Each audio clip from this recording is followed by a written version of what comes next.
A very important structure on the poor farm was the sick house.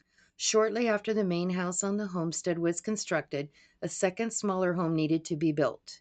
This was to be used for those who needed to be quarantined from the population due to contagions. Hospitals refused admittance to anyone afflicted with a contagious disease, for example, measles or typhoid, and the poor farmhouse was included in this rule to prevent an epidemic in the community.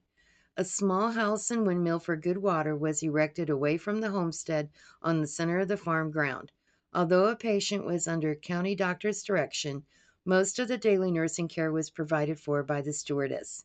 She would travel several times a day from the homestead to the sick house to deliver food and aid for the patients, most often to no avail. It was a very sad and trying duty.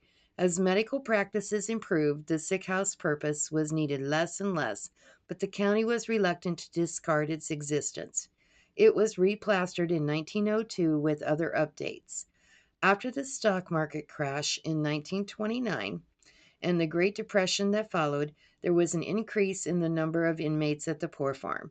At this time, it was decided to move the old sick house to the homestead for use as a bunkhouse for the men to avoid overcrowding in the main house.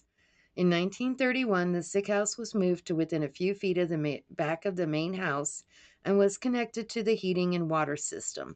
The small house was remodeled with 4 bedrooms and a large common room with table, chairs, and a sink. A new outhouse nearby was to be used during the night.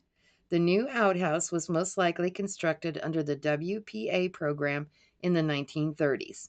It had a concrete base, 2 vented toilets, and a urinal common to that program.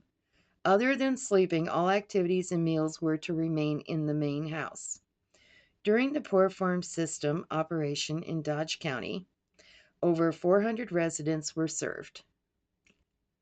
Due to their individual circumstances, nearly one half spent their last earthly days in county care. As mentioned before, in the early times, these residents carried the stigma of being below standard, and this sentiment carried over even in death.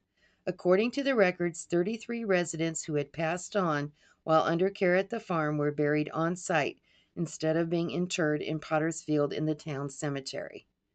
The bodies would be cared for by the steward before a minister was summoned to perform a small ceremony in the grass pasture. The county provided a wicker casket, and the steward placed the inmate's iron bed rail as a marker on the grave he had dug.